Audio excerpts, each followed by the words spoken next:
খবরদার, আমাকে ছোঁয়ার চেষ্টা করলে এই ছুরি দিয়ে এক কোপে বুক এফোর ওফোর করে দেব। আয়ান ঘরের দরজা বন্ধ করতেই নদী এমনভাবে চেঁচিয়ে ওঠে। আয়ান নদীর হাতে ছুরি দেখে প্রথমে চমকে যায়, কিন্তু সে নিজেকে মুহূর্তেই সামলে নেয়। সে ভালো করে লক্ষ্য করে দেখে বিছানার মাঝখানে বসে থাকা নদীর চোখে আগুন। বেনারসি পরা থাকলেও তার ভঙ্গিতে কোনো লাজ নেই, আছে কেবল কঠিন জেদ। ছুরি নামিয়ে রাখুন। আপনার কাছে আসার, আপনাকে ছোঁয়ার কোনো শখ আমার নেই। তোকে বিশ্বাস করব কেন? বিয়ে করে যে বরের অধিকার ফলাবি না তার গ্যারান্টি কি? বিশ্বাস আমাকে করতে হবে। আর রুচি এতটাও জঘন্য নয় যে কোনো গুন্ডি টাইপের মেয়েকে সোহাগ করতে যাব। আয়নের এই কথাটা নদীর মনে খুব আঘাত করে, কিন্তু সে নিজের চরিত্রের উপরে থাকা খোলস পরিবর্তন করে না। আগের মতো জেদি কণ্ঠে বলে, ফালতু কথা। নিশ্চয়ই বাইরে কি বন্ধুদের থেকে বুদ্ধি নিচ্ছিলি যে গুন্ডি টাইপের আপুকে কিভাবে আদর করবি, তাই না? এই গুন্ডি আপুর সঙ্গে প্রথম রাত কাটানোর আগে মানসিক প্রস্তুতি নিচ্ছিলি, তাই তো? সত্যি করে বল। নদীর কথাই পাত্তা না দিয়ে আয়ন ওয়াশরুমে চলে যায় ফ্রেশ হওয়ার জন্য। এই গুন্ডি টাইপের মেয়ের সাথে তার তর্ক করার কোনো ইচ্ছে নেই। আয়ন ওয়াশরুমে যেতেই নদীর হাতের ছুরিটা নামিয়ে রাখে। তার কাছে এখনও স্বপ্নর মতো লাগছে যে একটা পিচ্চি ছেলে তার পর। ওয়াশরুম থেকে আয়নের বের হওয়ার শব্দ হতেই নদী আবার ছুরিটা হাতে তুলে নেয়। দয়া করে ছুরিটা নামিয়ে রাখুন। আপনার এই হীনমন্যতা আমাকে বিস্মিত করছে। নদী, আপনি নিজেকে কেন সবসময় গুন্ডি প্রমাণ করতে চান? আর হ্যাঁ, আমি কোনো মানসিক প্রস্তুতি নিচ্ছিলাম না। আমি বাইরে ছিলাম কারণ আমি আপনার মতো একজন বয়সে বড়, জেদি, একরোখা মানুষের সাথে একটা কৃত্রিম সম্পর্ক শুরু করার আগে আমার করণীয় ঠিক করছিলাম। নদী দ্রুত বিছানা থেকে নেমে এলো। সে এখন আয়নের সামনে দাঁড়িয়ে। দ্রুত সামানো আয়নের নিঃশ্বাস নদীর মুখে এসে লাগছে। একরোখা আমি? তুই ভুল করছিস সায়ান। আমি কোনো একরোখা মেয়ে নই, বরং তুই একটা ফাজিল মার্কা ছেলে যে আমাকে নিয়ন্ত্রণ করতে এসেছিস। মনে রাখিস, আমার জীবন আমি নিজের হাতে গড়ি, কারো দয়ায় নয়। আমি তোর চেয়ে বছর চারেকের বড়। আমি তোকে কেন মানতে যাব? এই বিয়েটা কেবল আমার বাবার জীবন বাঁচানোর জন্য হয়েছে, নইলে তোর মতো পিচ্চি ছেলেকে কে বিয়ে করতে চায়? এই বিয়ে কেবল আমার পরিবার, আপনার পরিবারের সম্মান রক্ষা করার জন্য দিয়েছে। আপনি বয়সে বড়, কিন্তু এই পরিবারে, আমার বাড়িতে আপনি আমার স্ত্রী আর আমি আপনার স্বামী। আপনার এই গুন্ডি আপু ইমেজ আমার পরিবার বা আমার সম্মান নষ্ট করুক, তা আমি হতে দেব না। নদীর চোখ দুটো মুহূর্তের জন্য চমকে ওঠে। আয়নের এই অপ্রত্যাশিত দৃঢ়তা তার অচেনা। সে আগেও আয়নকে চিনত, কিন্তু সবসময় আয়নকে সে নরম শান্ত ছেলে হিসাবেই দেখে এসেছে। তবে আজকের আয়ন যেন অন্য কেউ। আমার স্বভাব যদি তোর পছন্দ না হয়, তাহলে বাবা মাকে বলুন এই বিয়েটা ভেঙে দিতে। আমি এই সমাজের চোখে খারাপ হতে ভয় পাই না। আমি তোর মতো মিথ্যাচার করে বাঁচতে জানি না। মিথ্যাচার? আমি মিথ্যাচার করছি না, আমি বাস্তবতা মেনে নিচ্ছি। আপনি যদি এই বিয়ে থেকে বের হয়ে যেতে চান তাহলে যান, এখনই আপনার বাবাকে গিয়ে বলুন। কিন্তু তারপর যে ক্ষতি হবে তার দায়িত্ব আপনাকেই নিতে হবে। পারবেন সেই ভার বইতে, নাকি কেবল মুখে বড় বড় কথা বলতেই পারেন? আয়ন এবার ঘুরে দাঁড়িয়ে আলমারি থেকে নিজের জন্য একটা চাদর আর বালিশ বের করে। তারপর বলে, আমি আমার দিক থেকে পরিষ্কার। যতদিন এই সম্পর্কটা টিকবে আমি দায়িত্বশীল স্বামী হয়ে থাকব। আপনি আপনার মতো থাকুন, কিন্তু আমার ব্যক্তিগত জীবনে বা আমার পরিবারের ওপর আপনার রাগের ছায়া ফেলবেন না। আর হ্যাঁ, আমি ডিভানে ঘুমাবো।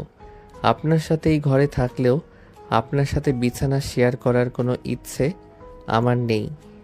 নদী তার রাগ নিয়ন্ত্রণ করতে পারল না। সে সাইড টেবিলে রাখা একটি কাচের ফুলদানি আছাড় মেরে ভেঙে ফেল।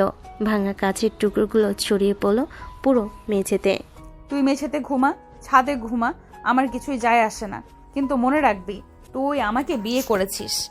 একদিন এই বিয়ে আমি শেষ করব, আর সেদিনই কেবল তুই মুক্তি পাবি। ততদিন পর্যন্ত আমি তোর জীবনকে সহজভাবে চলতে দেব না। ঠিক আছে নদী, চ্যালেঞ্জ গ্রহণ করা হলো। আমিও দেখব আপনার গুন্ডি স্বভাব আমার ধৈর্যের কতটা পরীক্ষা নিতে পারে।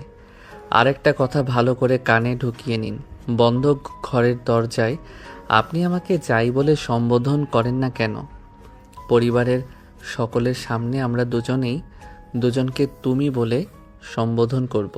আমাদের মধ্যকার দ্বন্দ্ব যেন পরিবারের সামনে প্রকাশ না হয়, এটাই অনুরোধ করব। শুভরাত্রি। অ্যান পাশ ফিরে শুয়ে পড়ল আর নদী ভাঙ্গা কাছের টুকরোগুলোর দিকে তাকিয়ে রইল। তার ভেতরে এক অদ্ভুত অনুভূতি।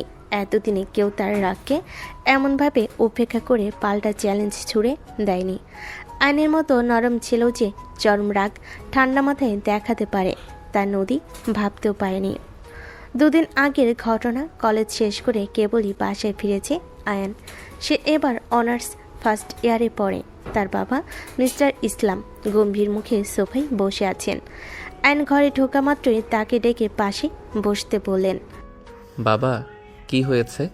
তোমাকে খুব চিন্তিত দেখাচ্ছে। মা কোথায়? তোর মা ছাদে, এদিকে আয়। আয়ান, জরুরি কথা আছে, খুব জরুরি। আয়ন বাবার সামনে বসল। মিস্টার ইসলামের চোখে স্পষ্ট অস্থিরতা। আমার বন্ধু মিস্টার চৌধুরী, তাকে তো তুমি চেনোই। ওর শরীরটা খুব খারাপ, ডাক্তার জবাব দিয়ে দিয়েছে। ওর এখন একটাই চিন্তা, ওর মেয়ে নদীকে নিয়ে। নদীকেও তো তুমি চিনিস, একই কলেজে পড়ে, ফাইনাল ইয়ার। নদী আপু? হ্যাঁ চিনি, কিন্তু ওর কি হয়েছে? নদী, ওর স্বভাবটা একটু অন্যরকম বাবা।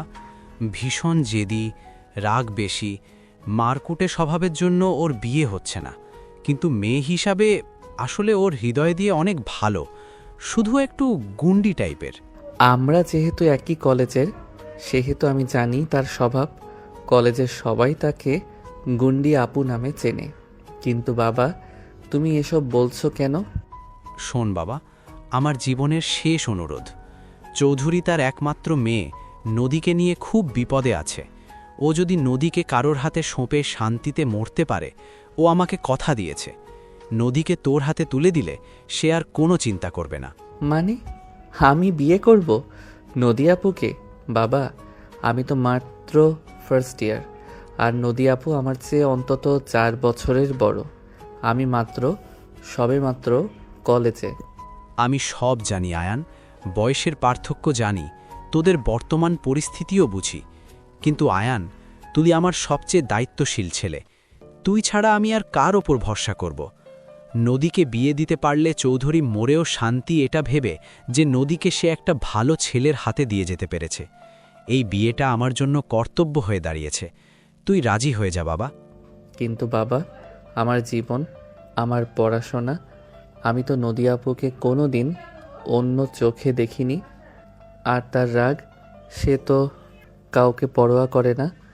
আমি তোর কাছে নদীকে বউ হিসেবে নয়, বরং একটা দায়িত্ব হিসাবে চাইছি আয়ান।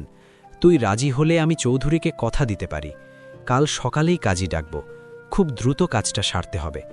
তুই কি আমার বন্ধুর শেষ ইচ্ছা পূরণ করতে পারবি না বাবা?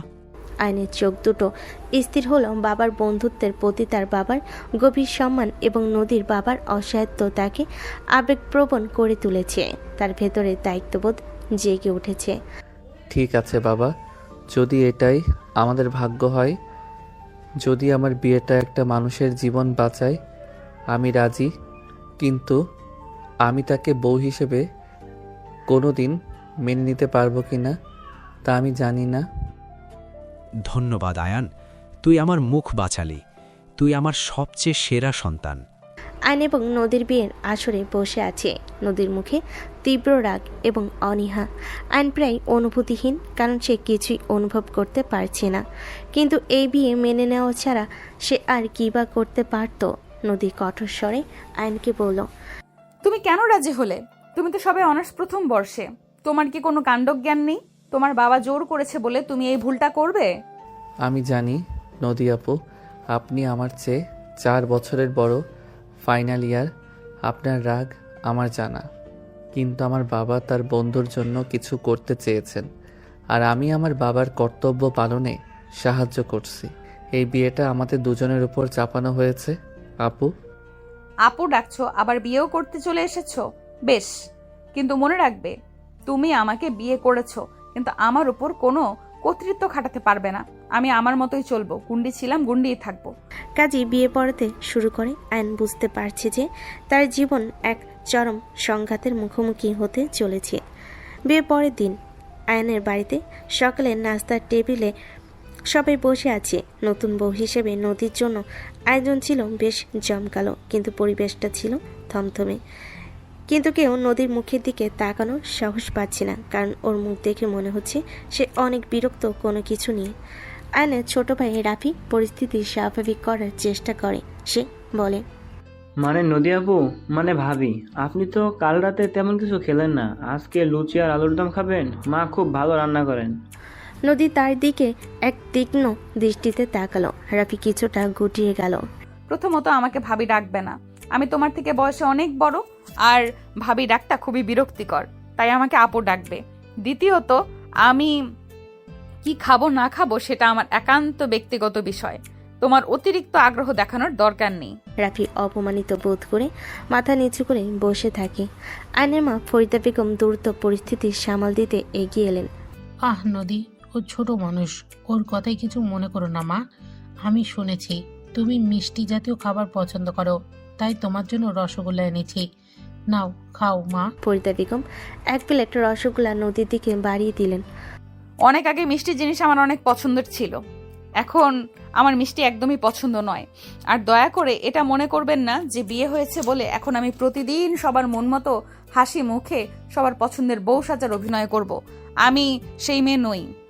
নদীর কণ্ঠস্বর সামান্য চড়ে গেল। টেবিলে পিন পতন নীরবতা। এতে আয়নের বাবা এবার রেগে গেলেন। এ কেমন ব্যবহার? নতুন বউ হয়ে এভাবে কথা বলছে? তুমি এই বাড়ির বউ, বাড়ির সম্মানের প্রতীক।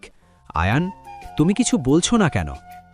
আয়নের বাবা যখন আয়নকে প্রশ্ন করলেন, ঠিক তখনই নদী টেবিলে মাঝখানে রাখা এক চামচ নিয়ে সেটা দুহাতে ধরে মোচড় দিতে শুরু করলো। ধাতব বস্তুর বিকট শব্দ হলো।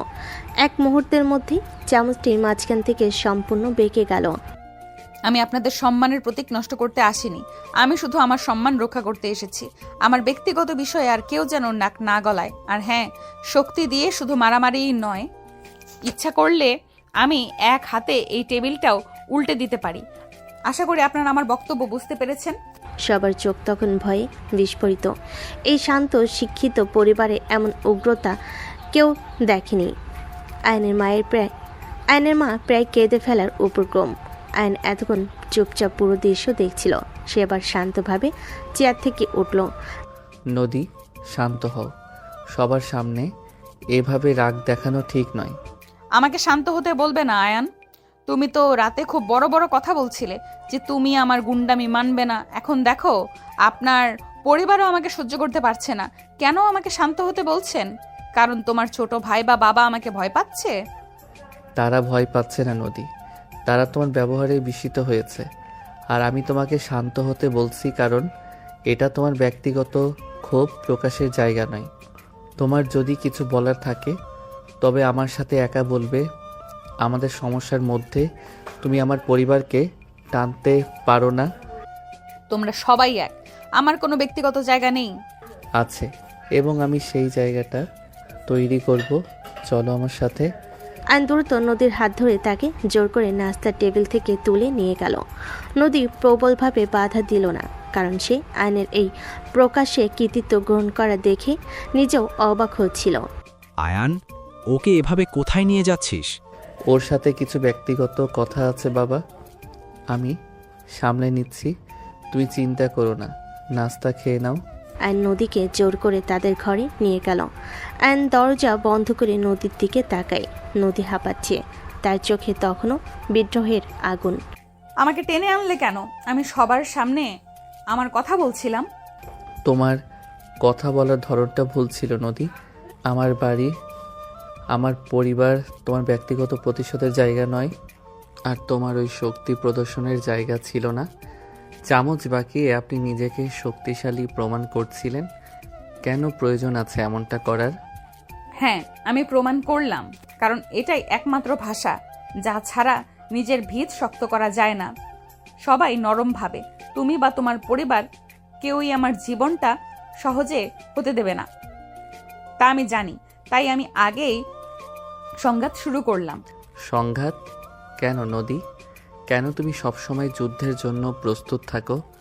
তুমি আমার থেকে 4 বছরের বড়, তোমার জীবনের অভিজ্ঞতা হয়তো অনেক বেশি। আমি বুঝতে পারছি তোমার ভেতরে হয়তো এমন কোনো আঘাত আছে যা তোমাকে বাধ্য করেছে এই গুন্ডি বর্ম ধারণ করতে। তুমি আমাকে বলো, কেন তুমি এমন শক্ত প্রকৃতির? বাবার কাছে শুনেছি নদী অনেক নরম মেয়ে। সেই নদী নামের নরম মেয়েটা কোথায়? কোথায় হারিয়ে গেছে সে? আমাকে সব কিছু খুলে বলো। নদী আয়নের দিকে স্থিরভাবে তাকিয়ে রইল।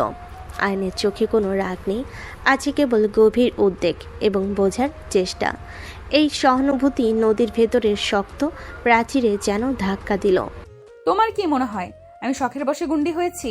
আমি এই শক্তি, এই রাগ, এই ঐদ্যত সবকিছু তৈরি করেছি নিজেকে বাঁচানোর জন্য। কার কাছ থেকে? পরিবার? সমাজ? সমাজের কাছ থেকে। আমি দুর্বল হতে চাইনি আয়ান। আমি তোমাকে একটা কথা বলি যা আমি কাউকে বলিনি। যখন আমি নতুন নতুন কলেজে ভর্তি হয়েছি, তখন আমার এক ঘনিষ্ঠ বান্ধবী, তার সাথে কিছু ছেলে খুব খারাপ আচরণ করেছিল। নদী হঠাৎ থেমে গেল, তার নিঃশ্বাস ভারী হয়ে এলো। সে চোখ বন্ধ করে নিজেকে শান্ত করার চেষ্টা করলো। নদী, তুমি যদি না বলতে চাও তবে চাপ নেই। না, আমি বলবো না। সেদিন আমরা সাহায্যের জন্য চিৎকার করেছিলাম আয়ান। রাস্তার মানুষ, আশেপাশের দোকানদার সবাই ছিল, কিন্তু কেউ এগিয়ে আসেনি। সবাই শুধু দেখছিল। পরে আমার বন্ধুটা সেই ট্রমা সহ্য করতে না পেরে নদীর গলা বুঝে এলো, তার চোখে জল চিকচিক করছে, কিন্তু সে সহজে কাঁদতে রাজি নয়। সেদিন আমি প্রতিজ্ঞা করেছিলাম আর কোনোদিন আমি বা আমার মতো কেউ যেন অসহায় না হয়। যদি সমাজে শক্তি শেষ কথা হয়, তবে আমিও শক্তিমান হব। আমি মারামারি শিখেছি, চিৎকার করতে শিখেছি, যাতে কেউ আমাকে কখনো দ্বিতীয়বার আঘাত করার সাহস না পায়। আমি দুঃখিত নদী, তোমার অভিজ্ঞতা খুব ভয়াবহ, কিন্তু সবার জন্য কেন তুমি সেই ছেলেদের মতো শাস্তি বরাদ্দ করো? আমি বা আমার পরিবার কি তোমাকে আঘাত করেছি? না, তোমরা আঘাত করোনি, কিন্তু তোমরা দুর্বল। তোমরা আমাকে নিরাপত্তা দিতে পারবে না। তুমি আমার থেকে ছোট। তুমি কি রাস্তায় ওই ছেলেদের সাথে মোকাবেলা করতে পারবে যারা আমাকে টিস করবে? আমি চলাফেরা করলে আমাকে নিয়ে বাজে মন্তব্য করবে? আমি জানি পারবে না। তাই আমি আমার বর্ম আমাকেই ধরে রাখতে হবে। আমি হয়তো তোমার মতো চামচ পাকাতে পারি না নদী, কিন্তু আমি আপনার থেকে ছোট হলেও আমি দুর্বল নই। আমি তোমাকে কথা দিচ্ছি, তোমার যাতে গুন্ডামি করার কোনো প্রয়োজন না হয়।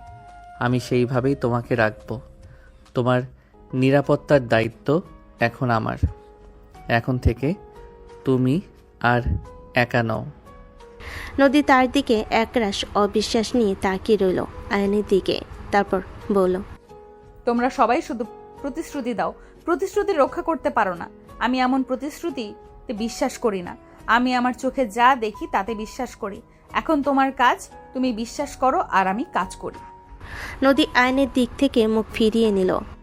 আয়ন বুঝল নদীর শখের বশে গুন্ডি হয়নি, সে আতঙ্কিত এক নারী যে আত্মরক্ষার জন্য রাগ ও শক্তিকে অস্ত্র হিসাবে ব্যবহার করছে। একটি জনবহুল গলি পথ দিয়ে আয়ন ও নদী হেঁটে যাচ্ছিল। আয়ন কিছুটা সতর্ক, কারণ সে জানে নদীর মানসিকতা। নদী হাঁটছে তার স্বভাবসুলভ ভঙ্গিতে। হঠাৎ একটি চায়ের দোকানের সামনে বসে থাকা 4-5 জন স্থায়ী যুবক তাদের মধ্যে ফিসফিস করে হাসতে শুরু করে। তাদের হাসিটা ছিল স্পষ্টই ব্যঙ্গাত্মক এবং নদীর উদ্দেশ্যে। আরে বাহ, দেখ দেখ, গুন্ডি আপু না? শুনছিলাম নাকি বিয়ে করেছে। জামাই তো দেখছি কেমন শান্তশিষ্ট, একদম ভেজা বিড়ালের মতো। কথাটা শুনে আইন ভেতর ভেতর রেগে গেল, কিন্তু পরিস্থিতি খারাপ করতে চাইল না। সে নদীর হাত ধরে বলল, নদী এসো, আমরা এদিক দিয়ে না গিয়ে অন্য রাস্তা দিয়ে যাই। নদী তার হাতটা হ্যাঁচকা টানে ছাড়িয়ে নিল। সে একদম স্থির হয়ে দাঁড়িয়ে পড়ে এবং ওই যুবকদের দিকে ঘুরে তাকায়। তার চোখ দুটো ক্ষোভে জ্বলে উঠল। এই যে আপনারা কি বললেন? আবার বলুন। মনে হচ্ছে কানে তালা লেগেছে, তাই শুনতে পাইনি। যুবকগুলো এবার আরও বেশি সাহস পেল। তাদের নেতাগোছের ছেলেটি, যার নাম হয়তো রনি, এগিয়ে এলো। বাহ, কি মেজাজ! তোমাকে নিয়েই তো বলছিলাম, সুন্দরী গুন্ডি আপু। তা তোমার জামাই তো দেখলাম বেশ লক্ষ্মী ছেলে। ওর মতো ছেলের ঘাড়ে তোমার মতো গুন্ডি মেয়ে জুটলো কিভাবে? খুব আফসোসের ব্যাপার। এসব কথা শুনে আয়নের ধৈর্যের বাঁধ ভেঙে গেল। সে দ্রুত নদীর সামনে দাঁড়ায়। দয়া করে এসব কথা বলবেন না। আমরা ঝামেলা চাইছি না, আমরা আমাদের মতো যাচ্ছি। নদী আয়নকে ধাক্কা দিয়ে সরিয়ে দেয়, বলে, শরত, তুমি কেন এদের সাথে কথা বলছো? এদের ভাষা এদেরকেই বোঝাতে হয়। নদী এবার রনির মুখোমুখি দাঁড়ালো। শোনো, আমি গুন্ডি, এতে তোমাদের কি? আমার জীবন, আমার স্বামী, আমার পরিবার, এই সব নিয়ে তোমাদের মতো রাস্তার ইঁদুরের দল কথা বলবে কেন? সাহস থাকলে কাছে এসো, দেখিয়ে দিচ্ছি গুন্ডামি কাকে বলে। রনি এবার নদীর হাত ধরার চেষ্টা করলো। নদী কয়েক কদম পিছিয়ে যায়। তার চোখ রাগে আগুন হয়ে গেছে। আরে, এত রেগে যাচ্ছ কেন সুন্দরী? একটু হাত ধরলেই তো। রনির কথা শেষ হবার আগেই নদী এক তীব্র চিৎকার করে রনিকে কনুই দিয়ে পেটে আঘাত করল। রনি যন্ত্রণায় কুকড়ে গেল এবং দুহাত দিয়ে পেট চেপে ধরল। হাত ধরবি ধর, কিন্তু তারপর হাতটা শরীরে থাকবে তো? সাহস হয়? খুব শখ না মেয়েদের গায়ে হাত দেওয়ার, রাস্তায় আসতে যেতে মেয়েদের বাজে মন্তব্য করা?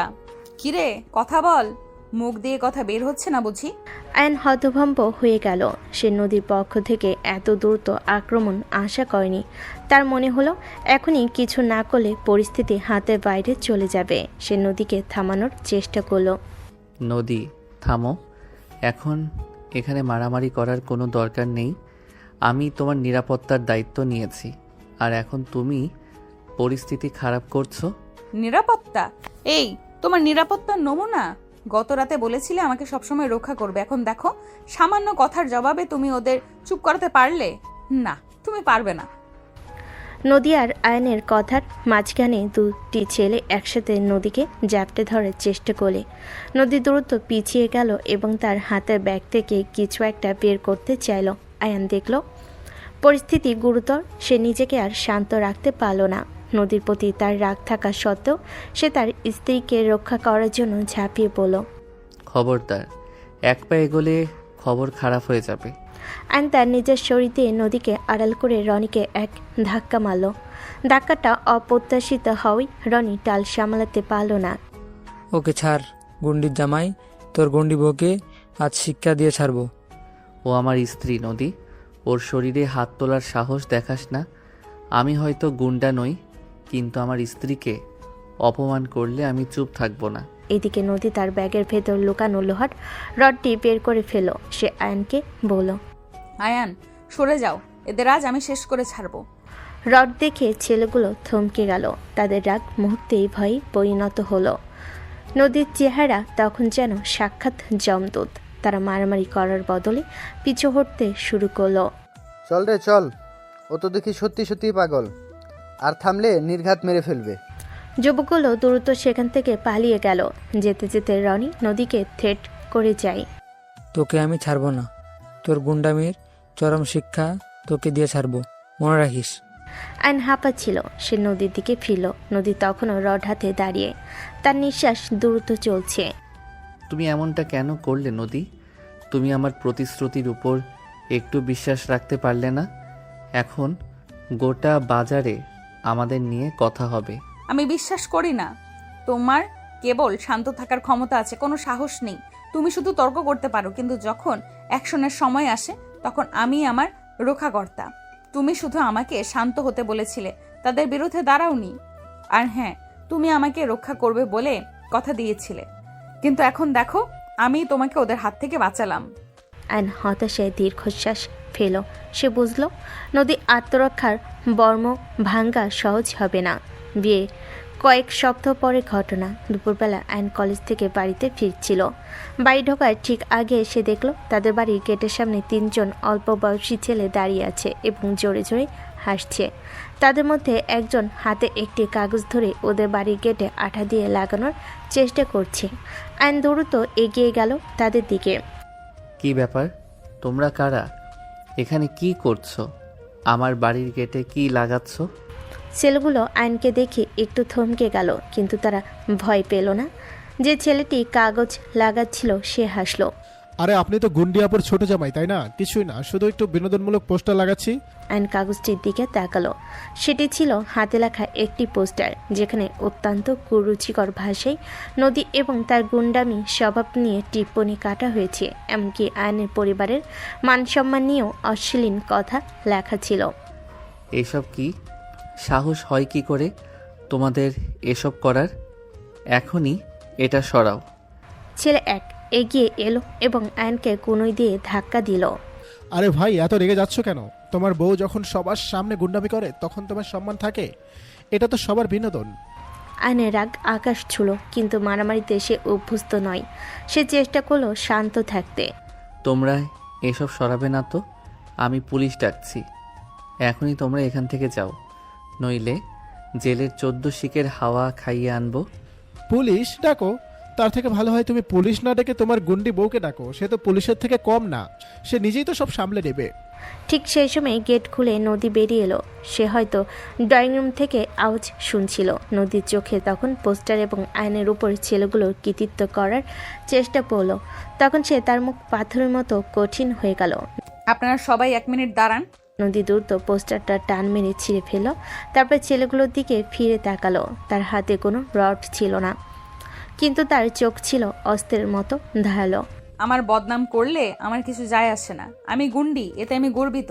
কিন্তু আমার স্বামীকে ধাক্কা মারার সাহস তোমাদের হয় কি করে? আর আমার শ্বশুর শাশুড়ির সম্মান নিয়ে কথা বলার সাহস হয় কি করে? আরে গুন্ডিয়া পুজে নিজে চলে এসছেন, করে তো ফেলেছি অনেক কিছু। কি করবেন, মারবেন নাকি? কথাটা শেষ হতেই নদী বিদ্যুতের গতিতে ছেলেটার কলার চেপে ধরল। আইন বা অন্য কেউ কিছু বোঝার আগে নদী ছেলেটির পেটে হাঁটু দিয়ে প্রচণ্ড আঘাত করল। ছেলেটির যন্ত্রণায় কুঁকড়ে গেল এবং সাথে সাথেই মাটিতে পড়ে গেল। মারবো না? তুমি তো এটাই চেয়েছিলে। আমার আর আমার স্বামীর সম্পর্কের মধ্যে, আমার পরিবারের সম্মানের মধ্যে যদি কেউ ঢোকার চেষ্টা করে আমি তাকে শেষ করে দেব। নদীর ভয়ে ছেলেগুলো পালাতে উদ্যত হলো, কিন্তু নদী ছাড়ার পাত্রী নয়। এ দাঁড়া, পালাচ্ছিস কোথায়? এখনো তো হিসেব শেষ হয়নি, বাকি হিসাবটাও চুকিয়ে যা শয়তানের দল। পালাচ্ছিস কেন? ছেলেগুলোকে তাড়া করে নদী একজনের পিঠে সজোরে এক ঘুষি মারল। ছেলেটি তাল সামলাতে না পেরে পাশের দেওয়ালে গিয়ে ধাক্কা খেলো। নদী এবার অন্য একটি ছেলের মুখোমুখি দাঁড়ালো। তোদের নেতাকে বলবি এরপর আমার পরিবারের ত্রিসীমানায় যেন না আসে। এলে গরম রড দিয়ে পিটিয়ে পিঠের চামড়া তুলে লবণ মরিচ মাখিয়ে দেব। তখন বুঝবে কত ধানে কত চাল। এবার ভাগ। তৃতীয় ছেলেটি ভয়ে কাঁপতে কাঁপতে তার বন্ধুদের টেনে হিঁচড়ে নিয়ে গেল। তারা প্রাণপণে দৌড়াচ্ছিল। আইন এতক্ষণ স্তম্ভিত হয়ে দাঁড়িয়েছিল। নদীর শারীরিক ক্ষমতা দেখে সে হতবাক, তবে তার অবাক হওয়ার প্রধান কারণ ছিল অন্যটি। নদী তার বা পরিবারের সম্মান রক্ষার জন্য মারামারি করেছে, গুন্ডামি করেছে, যা তার কাছে অবিশ্বাস্য। নদী ফিরে আসতেই আয়ন বলল, নদী, তুমি ওদের এভাবে মারলে কেন? আমি পুলিশ ডাকতে পারতাম। পুলিশ ডাকতেন? পুলিশ কি করতো এসে? পুলিশ আসার আগেই ওরা তোমাকে রাম কেলানি দিয়ে চলে যেত। আমি আমার পরিবারের অপমান দেখতে পারি না। এখন যেহেতু আমি এখানে থাকি, তাহলে এটাও আমার পরিবার। আমাকে মানুষ গুন্ডি বলুক বা যা মন চায় বলুক, ওদের থামাতে আমাকে যা করতে হয় আমি করব। কিন্তু এভাবে মারামারি করে এটা কি সমাধান? হ্যাঁ, এটাই সমাধান। তোমার দুর্বলতা এখন আমাকেই ব্যাকআপ দিতে হবে। তুমি শুধু তর্ক করতে পারো, কিন্তু কাজের বেলায় লবডঙ্কা। ওরা তোমার পরিবারের বিরুদ্ধে কথা বলছে, আমি ওদের শিক্ষা দিলাম, এটাই আমার পদ্ধতি। কিন্তু আমি যা করলাম সেটা তোমার করা উচিত ছিল। আমার ব্যবহারে তুমি খুশি নাই হতে পারো, কিন্তু আমার জন্য আজ তোমার ওই অপমান থেকে বেঁচে গেল। আয়ন তার দিকে এক পলক তাকালো। নদী যে তার পরিবারকে রক্ষা করতে চেয়েছে তা সত্য। তার পদ্ধতি ভুল, সহিংস, কিন্তু তার উদ্দেশ্যটা ছিল সৎ। এই প্রথম আয়ন নদীর গুন্ডামি স্বভাবের ভেতর সামান্য হলো এক ধরনের দায়িত্ববোধ দেখতে পেল। এসো ভেতরে, এই বিষয়ে পরে কথা বলছি। নদী আর কোনো কথা বলল না। সে মাথা উঁচু করে আয়নের পাশ কাটিয়ে বাড়ির ভেতর চলে গেল। পরের দিনের ঘটনা। আয়ন আজ কলেজে যায়নি। তার বাবা তাকে একটা জরুরি কাজে পাঠিয়েছে। আয়ন কাজ করছিল, হঠাৎ তার ফোন বেজে উঠল। স্ক্রিনে তার ছোট ভাই রাফির নাম দেখে আয়ন দ্রুত ফোনটা রিসিভ করে। রাফি আয়নের কলেজের পাশের একটি কলেজে ইন্টারমিডিয়েট পড়ে। কলেজ থেকে বের হয়ে নদীর সাথে বাসে ফিরবে বলে নদীর কলেজে গিয়েছিল। হ্যালো রাফি, বল। ভাইয়া ঘটনা ঘটে গেছে। কি হয়েছে রাফি? এত ব্যস্ত শোনাচ্ছে কেন? ভাইয়া গো, সর্বনাশ হয়ে গেছে। কলেজের নদী আপু সে আবার মারামারি করেছে, পরিস্থিতি খুব খারাপ। মারামারি? কাদের সাথে? কিসের জন্য? কয়েকটা ফাইনাল ইয়ারের ছেলে, তারা একটা মেয়েকে টিজ করছিল, আর আপু সেটা দেখেই সরাসরি অ্যাকশন নিয়েছে। সে কলেজের গেটের সামনে একটা ছেলেকে ধরে এমন মার মেরেছে যে তাকে হাসপাতালে নিতে হয়েছে। সবাই ছুটে এসেছে। প্রিন্সিপাল স্যার খুব রেগে আছেন। তুই এখন কোথায়? তুই ঠিক আছিস? ভাইয়া আমি ঠিক আছি। আমি তো নদীকে নিয়ে এসেছিলাম, এসে দেখি আপু কয়েকজন বেদম কেলানি দিচ্ছে আর বলছে দুর্বলদের পক্ষ না নিলে একদিন সবাইকে গুন্ডাদের হাতে মরতে হবে। এই ঘটনার পর কলেজে তার পরিচিত আরও বহুগুণ বেড়ে গেছে। সবাই তাকে প্রো গুন্ডি আপু বলেই ডাকছে এখন। ঠিক আছে, তুই সেখানে থাক, আমি এখনই আসছি। প্রিন্সিপালকে অনুরোধ করে বল আমি আসছি, তিনি যেন কোনো কঠোর পদক্ষেপ না নেন।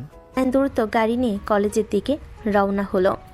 আয়ন কলেজে পৌঁছাতে দেখলো করিডোরে ছাত্রছাত্রীদের ভিড়, সবার চোখে উত্তেজনা, হাতে হাতে ফোনের ক্যামেরা। আয়ন প্রিন্সিপালের রুমে ঢুকতে দেখলো নদী এবং প্রিন্সিপাল দুজনেই চরম উত্তেজিত।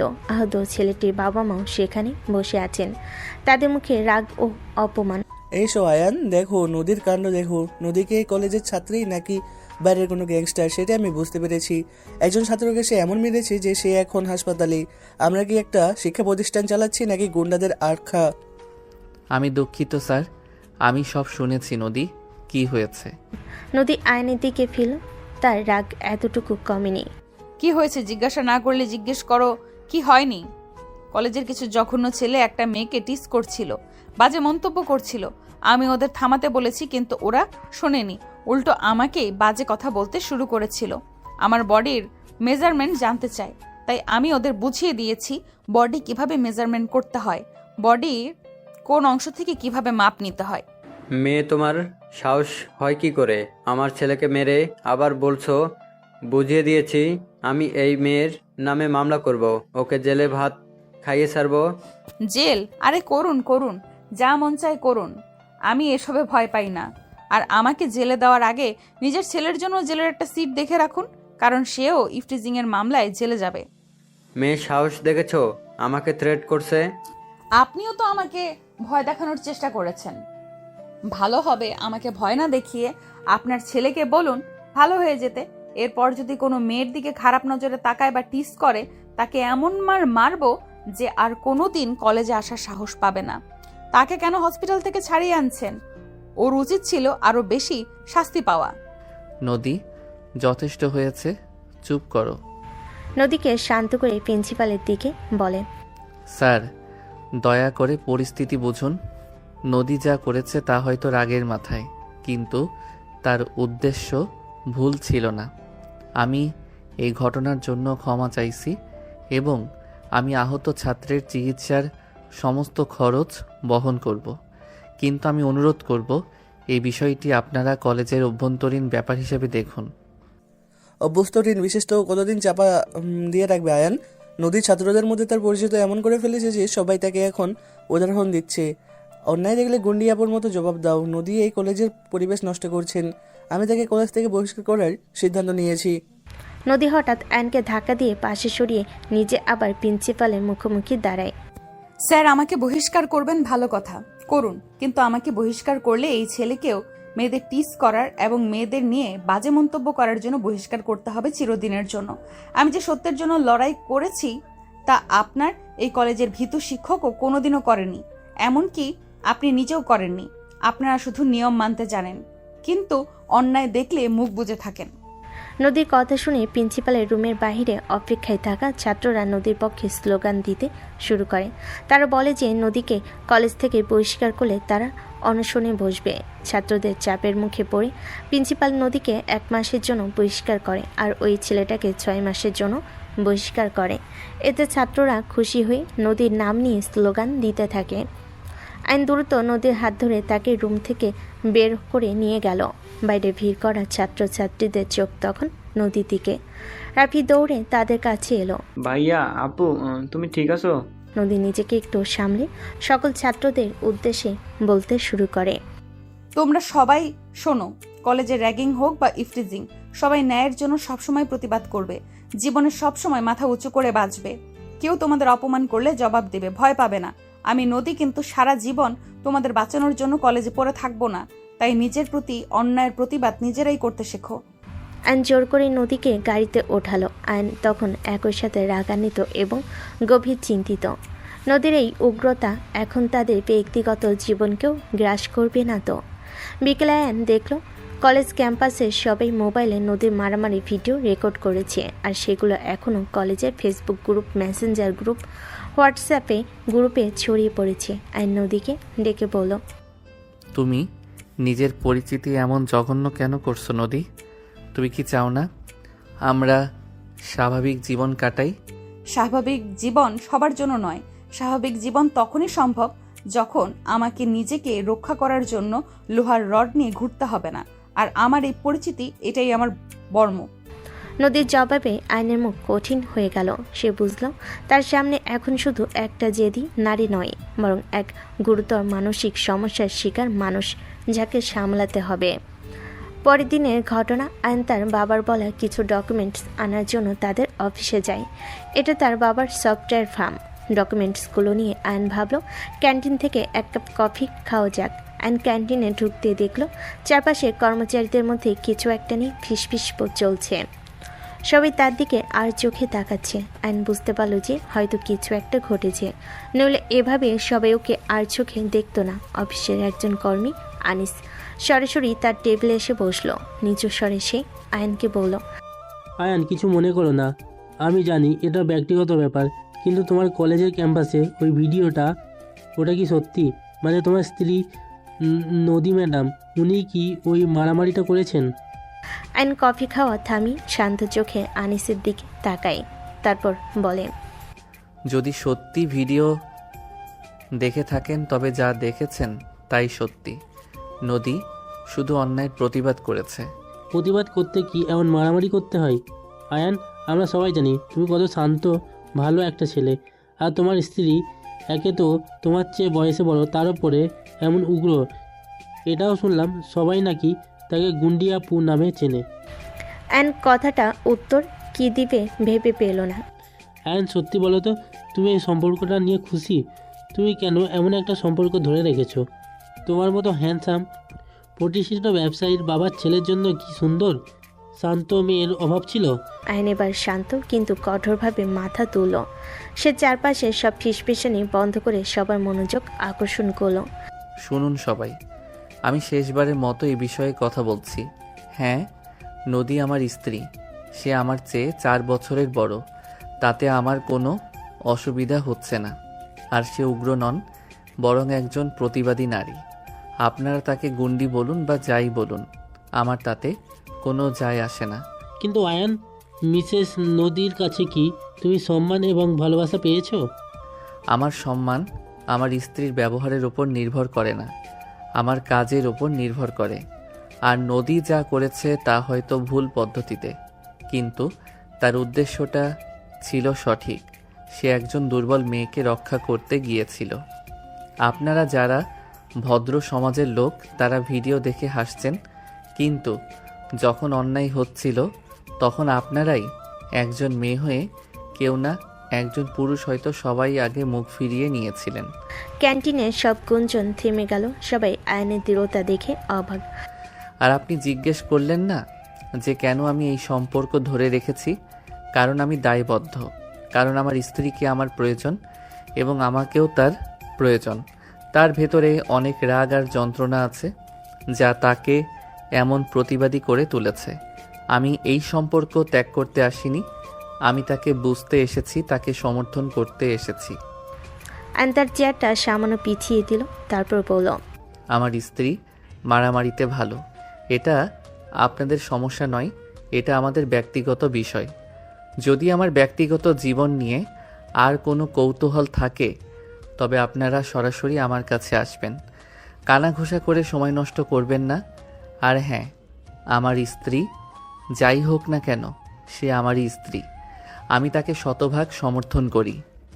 সকলের উদ্দেশ্যে কথাটা বলে আয়ন ক্যান্টিন থেকে বেরিয়ে গেল। একদিন সন্ধ্যায় আয়ন আর নদী বাড়ির ছাদে হাঁটছিল। এই প্রথম তারা দুজন কিছুটা স্বাভাবিকভাবে কথা বলছিল। তখন বলল, শুনলাম অফিসে আমার গুন্ডামি নিয়ে খুব কথা হচ্ছিল। হ্যাঁ হচ্ছিল, তবে আমি তাদের চুপ করিয়ে দিয়েছি। আমি স্পষ্ট করে বলেছি তুমি আমার স্ত্রী এবং আমি তোমাকে সমর্থন করি। তুমি কেন এমন করলে? তুমি তো চাইলেই বলতে পারতে যে আমি ওকে ডিভোর্স দিয়ে দেব, এতে তোমার জীবন সহজ হতো, তাই নয় কি? সহজ জীবন আমি চাইনি নদী, আমি দায়িত্ব চেয়েছি। তুমি আমার পরিবারের সম্মান রক্ষা করেছ, আমিও তোমার সম্মান রক্ষা করব। আমার প্রতি তোমার রাগ থাকুক, কিন্তু আমার সততা নিয়ে কোনো সন্দেহ রাখো না। নদী কিছু বলতে যাচ্ছিল, ঠিক তখনই নিচতলা থেকে বিকট শব্দে কলিং বেল বেজে উঠল। তারপর কলিং বেল বেজে যাচ্ছে, কেউ খুলছে না। তাই আয়ন নিচে গিয়ে দরজা খুলতে চমকে উঠল। দরজায় দাঁড়িয়ে তার প্রাক্তন প্রেমিকা তানিশা, হাতে একটি কেকের বাক্স নিয়ে। আয়ান, কেমন আছো? শুনলাম তুমি নাকি বিয়ে করেছো। কেন একবারও জানাওনি? তাই ভাবলাম নিজে এসে উইশ করে যাই। কেক এনেছি। তানিশা, তুমি হঠাৎ? এসো, ভেতরে এসো। তানিশা ভেতরে ঢুকলো। ঠিক সেই মুহূর্তে নদী ছাদ থেকে নেমে ড্রয়িং রুমে এলো। নদীকে দেখি তানিশা থমকে গেল। নদী সুন্দরী, তাতে কোনো সন্দেহ নেই, কিন্তু তানিশা ভেবেছিল বয়সে বড় মেয়েকে বিয়ে করেছে আয়ন, সে নিশ্চয়ই ওর মতো দেখতে সুন্দরী হবে না। কিছুটা খোঁচা দিতে বরং তানিশা এখানে এসেছে। ইনি কি তোমার স্ত্রী? হ্যাঁ, ওর নাম নদী, আমার স্ত্রী। নদী, এ তানিশা, আমার পুরনো বন্ধু। পুরনো বন্ধু বলছো কেন আয়ান? বলো যে আমি তোমার প্রাক্তন প্রেমিকা। নদী তানিশার কথাই বিরক্ত হলো, আর সাথে এটাও বুঝতে পারলো যে এই মেয়েটা কোনো ভালো উদ্দেশ্যে এখানে আসেনি। পুরনো প্রেমিক, বেশ ভালো। আসুন বসুন, পরিচিত হয়ে ভালো লাগলো। তানিশা সোফায় বসে কিছুটা ইতস্তত করলো। সে আয়নকে উদ্দেশ্য করে বলল, আমি বিশ্বাস করতে পারছি না আয়ান, তুমি আমাকে ছেড়ে এমন একজনকে, মানে তোমার চেয়ে বয়সে বড়, যাকে সবাই গুন্ডি আপু বলে চেনে, তাকে বিয়ে করেছো। মানে সিরিয়াসলি, তুমি কেন এমন করলে? তুমি তো আমাকে ভালোবাসতে। তানিশার এই সরাসরি মন্তব্যে নদীর রাগ আকাশ ছুঁল। সে আয়নকে দেখল। আয়নের মুখে অপ্রস্তুতি স্পষ্ট। আপনি এখানে আমার স্বামীকে ভালোবাসার সংজ্ঞা শেখাতে এসেছেন? আপনার সাহস তো কম না। আর আমি তো জানি যে আপনি আমার স্বামীর সাথে প্রতারণা করেছেন, তার জন্য সম্পর্ক থাকার পরেও অন্য ছেলেদের লাইনে রেখেছেন, আর এখন আমার স্বামীকে ভালোবাসার সংজ্ঞা শেখাতে এসেছেন। আয়ান, তোমার স্ত্রী আমাকে অপমান করছে আর তুমি চুপচাপ দাঁড়িয়ে শুনছো। তুমি কি ওকে ভয় পাচ্ছ? ওকে বলছো না কেন তুমি আমার সাথে থাকতে চেয়েছিলে? বলো যে এই বিয়েটা একটা ভুল। তানিশা, যথেষ্ট হয়েছে, দয়া করে থামো। আমাদের মধ্যে যা ছিল তা অতীত। আমি পুরনো কাসন্দি ঘাটতে চাই না। এখন নদী আমার স্ত্রী এবং এটাই বর্তমান। তুমি এভাবে আমার বাড়িতে এসে আমাদের সম্পর্ক নিয়ে প্রশ্ন তুলতে পারো না, এটা অত্যন্ত অভদ্রতা। তুমি আমাকে এটা বলতে পারলে আয়ান? হ্যাঁ পারলাম, কারণ তুমি আমাকে ঠকিয়েছিলে। আমি তোমার পায়েও পড়েছিলাম, তবুও আরেকজনের জন্য আমাকে ছেড়ে গিয়েছিলে। তাই বলে তুমি আমাকে ভুল বুঝে বিয়ে করে ফেলবে? তুমি কি আমার জন্য একটু অপেক্ষা করতে পারতে না? তুমি চেষ্টা করতে পারতে না আমাকে ফেরানোর? আমি তখন এক গোলক ধাঁধায় ফেঁসে গিয়েছিলাম। আমি বুঝতে পারছিলাম না কি করব, তাই তোমাকে ফিরিয়ে দিয়েছিলাম। তুমি তো কিছুটা সময় আমার জন্য অপেক্ষা করতে পারতে আয়ান। সেসব এখন অতীত। আমি অতীত নিয়ে পড়ে থাকতে চাই না। তুমি এখন আসতে পারো। ঠিক আছে আয়ান, আমি চলে যাচ্ছি, কিন্তু তুমি আমাকে এভাবে ফিরিয়ে দিয়ে ভালো করলে না। তোমাকে আমার কাছে আসতে হবে। দেখে নিও, তোমার এই সিনিয়র গুন্ডি বউয়ের সাথে তুমি বেশি দিন সংসার করতে পারবে না। একদিন আমার কথা মিলিয়ে নিও। হ্যালো মিস, আমরা ভবিষ্যতে কি করব বা আমাদের সাথে কি হবে সেটা আমাদের মাথা ব্যথা, তোমার নয়। তুমি এবার রাস্তা মাপো, দরজাটা ওই দিকে। তানিশার মুখ অপমানে লাল হয়ে গেল। সে চটজলদি আয়নের বাড়ি থেকে বেরিয়ে গেল। তানিশা যেতেই নদী আয়নকে চেপে ধরে। বাহ, চমৎকার! এই তোমার সততার নমুনা। তুমি আমাকে বলেছিলে তোমার জীবনে কেউ নেই, এখন এই মেয়েটি এসে ভালোবাসার কথা বলছে। তুমি কিভাবে আমাকে মিথ্যা কথা বললে আয়ান? আমি মিথ্যা বলিনি নদী। আমার জীবনে অতীত ছিল, তানিশার সাথে সম্পর্ক ছিল, কিন্তু তা অনেক আগে শেষ হয়েছে। আমাদের বিয়ে হয়েছে একটা কঠিন পরিস্থিতিতে, তাই আমি তোমাকে সব জানাতে পারিনি। কিন্তু আমাদের বিয়ের পর আমার জীবনে শুধু তুমিই আছো। ভালোবাসা অতীত? তুমি আমার কাছে এসব লুকিয়েছিলে আয়ান। তুমি আমাকে মিথ্যা বলেছ, এখন তোমার সততা কোথায় গেল? আমি যা বলেছি তা সত্য নদী। আমার অতীত ছিল, কিন্তু আমি যখন তোমাকে বিয়ে করেছি তখন আমার জীবনে আর কেউ ছিল না। আমি হয়তো সবকে সব জানাতে পারিনি, কিন্তু আমি তোমাকে ঠকাইনি। আমি তোমাকে সমর্থন করেছি। আমি আপনার পাশে থাকব এই প্রতিশ্রুতি দিয়েছি। নদী তার রাগ নিয়ন্ত্রণ করতে পারল না। সে হাতে থাকা জলের গ্লাসটি মেঝেতে ছুঁড়ে মারল। কাচের টুকরোগুলো চারপাশে ছড়িয়ে পড়ল। তোমার পাশে থাকার প্রতিশ্রুতি আপনার কাছে রাখো। আমার তোমাকে দরকার নেই। তুমি প্রমাণ করলে সব পুরুষই সুযোগ পেলে মিথ্যা বলে। তুমি তোমার সততা প্রমাণ করতে পারলে না আয়ান। নদী দ্রুত ঘর ছেড়ে বেরিয়ে গেল। আইন ভাঙ্গা গ্লাসের দিকে তাকিয়ে রইল। সে তার সর্বোচ্চ সততা দেখানোর চেষ্টা করেছিল, কিন্তু নদীর অবিশ্বাস আর রাগ এত গভীর যে তা ভাঙ্গা সহজ নয়। আইন কলেজ থেকে ফেরার পর দেখল তার বাবা মা গম্ভীর মুখে বসে আছেন। তাদের দেখে মনে হচ্ছে কোনো গভীর বিষয় নিয়ে তারা চিন্তিত। আইন দেখা মাত্রই তার বাবা কাছে ডাকলেন। আয়ান, আমাকে পরিষ্কার করে বল, এসব কি হচ্ছে? নদী, কি এসব ঘটনা ঘটে চলেছে? কলেজে, রাস্তায় মারামারি, আজ আবার শুনি তোর আগের প্রেমিকাও এসেছিল। বাবা, তানিশার বিষয়টা আমি সামলে নিয়েছি। আর মারামারি, সেটা নদীর চিরাচরিত স্বভাবের কারণেই হয়েছিল। একটা মেয়েকে মারামারি করো না বললেই সে নিজেকে পরিবর্তন করে ফেলতে পারবে না। তাকে সময় দিতে হবে পরিবর্তন হওয়ার জন্য। আমরা জানি নদী হয়তো কোনো অন্যায় সহ্য করতে পারে না, কিন্তু বাবা, আমাদেরও তো মিলেমিশে বাঁচতে হবে। সে আজ আবার আমার সাথে এমনভাবে কথা বলল যেন আমি তার কেনা চাকর। তুই কেন কিছু বলিস না? তোর চেয়ে তো সে বয়সে বড়। তুই কি ওর কর্তৃত্ব মেনে নিচ্ছিস? মা, আমি ওর কর্তৃত্ব মানি না। আমি ওর মানসিক কষ্টটা বোঝার চেষ্টা করছি। ওর ভেতরে গভীর রাগ আছে, কিন্তু হ্যাঁ, আমিও ওর উপর রেগে আছি। ও আমার সততা নিয়ে প্রশ্ন তুলেছে। রাগ? রাগ নিয়েও যদি চুপচাপ বসেই থাকো আর কিছু করার চেষ্টা না করো, তাহলে আমার কিছু বলার নেই। কিন্তু আমার বন্ধু নদীর বাবা মিস্টার চৌধুরী ফোন করেছিলেন। তিনি চরম হতাশ। তিনি বলেছেন, আমাদের সমস্যা মেটাতে গিয়ে তোদের পরিবারকে বিপদে ফেলে দিলাম বন্ধু। তিনি নদীকে ফোন করছেন, কিন্তু নদী ফোন ধরছে না। কাকা কাকিমা কি বলেছেন? ওরা মনে করছে নদী তোর জন্য ভুল চয়েস। এই কারণেই তোদের দাম্পত্যে অশান্তি হচ্ছে। ওরা এখন নদীকে ফিরিয়ে নিতে চাইছেন, কিন্তু আমি বলেছি নদী আয়ানের স্ত্রী আর সে এই বাড়িতেই থাকবে। তোকে এখন দুদিক সামলাতে হবে আয়ান। নদীকে ভালো করতে হবে, চিরাচরিত খোলস থেকে বের করে আনতে হবে। আমি জানি বাবা, আমাকে সময় দাও, আমি নদীকে বুঝিয়ে বলবো। আয়নের মা বাবার সঙ্গে কথা বলার পর আয়ন ঘরে এলো। নদী তখন জানালার পাশে দাঁড়িয়ে। আমার বাবা মা খুব চিন্তিত। তোমার বাবাও ফোন করেছিলেন। তোমার কি মনে হচ্ছে না তোমার রাগ, উগ্রতা, মারামারি স্বভাব শুধু আমাদের দুজনের মধ্যেই সীমাবদ্ধ নেই, এটা দুই পরিবারকেই কষ্ট দিচ্ছে? আমার বাবা মায়ের চিন্তা করার দরকার নেই, তারাই আমাকে এই পরিস্থিতিতে ফেলে দিয়েছেন। আর তোমার বাবা মা, তারা যদি আমাকে সহ্য করতে না পারেন, তারা যেন তোমার সাথে কথা বলে, আমার সাথে নয়। তারা কেন তোমাকে সহ্য করতে পারছেন না সেটা তুমি বুঝতে পারছো না? তুমি সবার সাথে এমনভাবে কথা বলো যেন তারা তোমার অধীনস্থ। তুমি আমার উপর রাগ দেখাতেই পারো, তাহলে এটা শুধু আমাদের দুজনের মধ্যে থাকবে, কিন্তু তাদের ওপর কেন? কারণ তারা চায় আমি তাদের লক্ষ্মী বউ হয়ে ঘরে থাকি। আমি সেটা করব না। আমি তাদের চোখে গুন্ডিই থাকব। তাহলে অন্তত তারা আমাকে খাটাতে আসবেন না।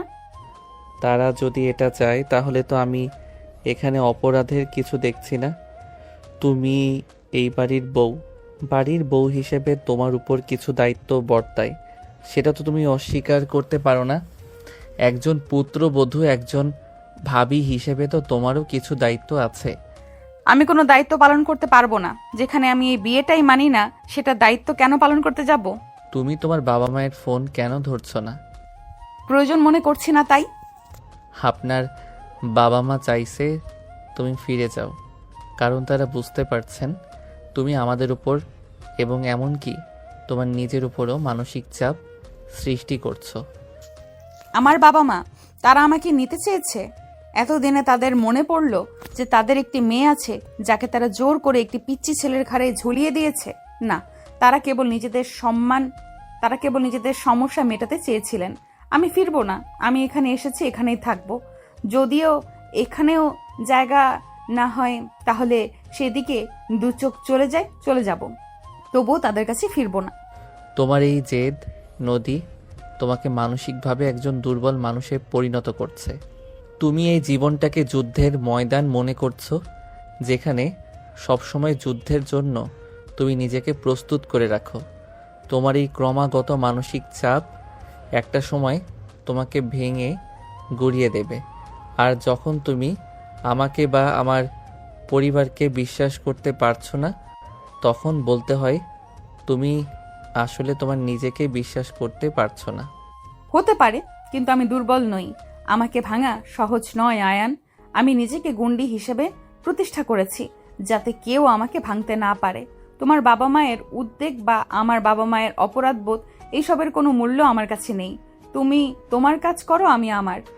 নদী নিজের কথাগুলো শেষ করেই দ্রুত বিছানে গিয়ে শুয়ে পড়ল। আমি বুঝতে পারলাম তার এই কঠোর ব্যবহার আসলে নদীর ভেতরে চরম মানসিক সংকটের বহিঃপ্রকাশ। রাত প্রায় 9টা। বাইরে ঝমঝম করে বৃষ্টি পড়ছে। আইন তার ঘরের জানালার পাশে দাঁড়িয়ে বৃষ্টি দেখছিল।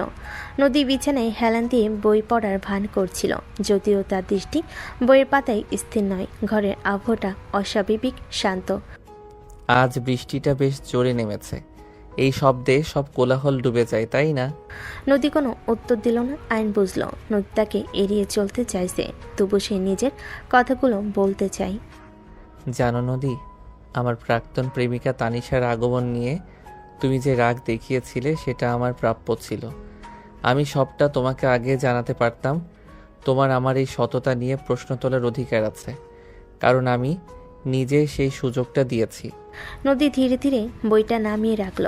সে আয়নের দিকে ফিরল, তারপর বলল, তুমি অবশেষে স্বীকার করলে ভুল তোমারও হয়, রাগও হয়। আমি তোমার গুন্ডামির উপর বিরক্ত বা রাগ যাই হোক দেখাই নদী, তোমার সততার উপর নয়। আমি তোমাকে বিশ্বাস করতে চাই। আর তুমি কেন আমার প্রতিটা কথায় অবিশ্বাস খুঁজে বের করো? কারণ আমি ছোটবেলা থেকেই দেখেছি বিশ্বাস করাটা কতটা ভয়ঙ্কর হতে পারে আয়ান। আমার বান্ধবীকে যখন ওরা আঘাত করেছিল, তখন আমি সমাজের উপর বিশ্বাস করেছিলাম যে কেউ এসে তাকে রক্ষা করবে, কিন্তু কেউ করেনি। সবাই কথা দিয়েছিল আইনি পথে আমার বান্ধবীকে ন্যায় বিচার দেওয়ার পক্ষে থাকবে, কিন্তু কেউ কথা রাখেনি। নদী উঠে জানালার দিকে এলো। আয়নি থেকে সামান্য দূরত্ব বজায় রেখে দাঁড়ালো। আমি যখন প্রতিবাদ করতে শুরু করি, তখন আমার বাবা মাও আমাকে বলেছিলেন, শান্ত হও, সমাজের কাছে মাথা নত করো। তোমার থেকে বয়সে বড় বলেই হয়তো আমার জীবনের এই তিক্ত সত্যগুলো দেখেছি, যেখানে নিজের শক্তি ছাড়া কেউ কারণ না। তুমি হয়তো ঠিক, তোমার জায়গায় অন্য কেউ থাকলে হয়তো এমনটাই করতো, কিন্তু তুমি কেন বুঝতে পারছো না? আমি তোমার সেই সমাজের অংশ নই। আমি তোমার স্বামী। তুমি আমাকে ছোট মনে করতে পারো, কিন্তু আমি তোমার জীবনের দায়িত্ব নিতে চাই। তোমার রাগ, তোমার কষ্ট, তোমার অতীত, সব কিছুর দায়িত্ব? তুমি আমার চেয়ে ছোট। কি দায়িত্ব পালন করবে তুমি? আমার জন্য লড়াই করবে? তুমি তো মারামারি করতে জানো না। মুখের ওপর একটা খারাপ কথার জবাব অবধি দিতে পারো না। আমি মারামারি জানি না, কিন্তু আমি তোমার জন্য লড়তে জানি নদী। আমি সব মানুষের বিরুদ্ধে প্রতিবাদ করার চেষ্টা করেছি যারা তোমাকে নিয়ে বাজে মন্তব্য করেছে। এটা কি লড়াই নয়? তোমার জন্য আমি আমার পরিবারের কথা শুনেছি, তোমার খারাপ ব্যবহার হজম করেছি। এটা কি লড়াই নয়?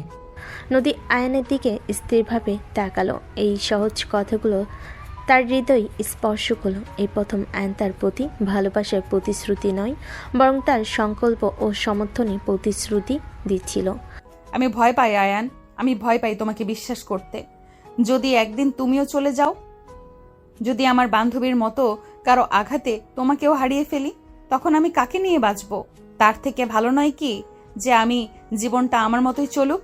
বিশ্বাস, ভালোবাসা, ভরসা এই শব্দগুলো আমার জন্য নয়। আমি কোথাও যাব না নদী। তুমি আমাকে অবিশ্বাস করলেও আমি তোমার পাশে থাকব। তুমি নিজেকে দুর্বল মনে করো না। তুমি শক্ত মানুষ, আর তোমার সেই শক্তিকে এবার শান্তিতে ব্যবহার করতে শিখো। নদী জানালার কাচের উপর হাত রাখলো। বাইরে তখনও বৃষ্টি পড়ছে। সে মাথা নিচু করলো। আমি চেষ্টা করব আয়ান, কিন্তু তোমাকেও প্রমাণ করতে হবে যে তুমি আমার বিশ্বাসের যোগ্য। আমার ভেতরে যে ভয় আছে সেটা সহজে যাবে না। ঠিক আছে, আমি প্রমাণ করব, কিন্তু তুমি আমাকে একটা কথা বলো, তুমি কি আসলেই আমার সাথে থাকতে চাও? যদি না চাও তাহলে আমরা এই বিষয়টা নিয়ে আলোচনা করতে পারি। আমি এক্ষুনি এই সিদ্ধান্ত নিতে চাই না, আমার আরও একটু সময় চাই। কিন্তু আমি এখনই আপনাকে ভালোবাসি এমনটা বলতে পারবো না। এতটা ভরসা আমার মনে জন্মায়নি। ভালোবাসা নিয়ে এত তাড়াহুড়ো নেই নদী। তুমি শুধু আমাকে অবিশ্বাস করা বন্ধ করো, সেটাই যথেষ্ট। এখন চলো, বাইরে খুব বৃষ্টি, আমি তোমার জন্য কফি বানিয়ে আনছি। আইন ঘর থেকে বেরিয়ে গেল। নদীর জানালার পাশে দাঁড়িয়েছিল। বৃষ্টির শব্দে তার হৃদয়ে চাপা যন্ত্রণাগুলো যেন একটু হলেও ডুবে গেল। এই প্রথম নদী আইন একে অপরের তিক্ততা নয়, বরং দুর্বলতা এবং সংকল্পের কথা শুনল। এক শীতল বাসরাতের পর এই বৃষ্টি ভেজা সন্ধ্যা তাদের সম্পর্কের জন্য প্রথম প্রেমের বীজ বুনে গেল। এক সন্ধ্যায় আয়ন তার বাবার অফিস থেকে ফিরছিল। অফিসের গাড়িটি প্রায়শই একটি নির্দিষ্ট মোড়ে এসে সিগন্যালে দাঁড়ালো।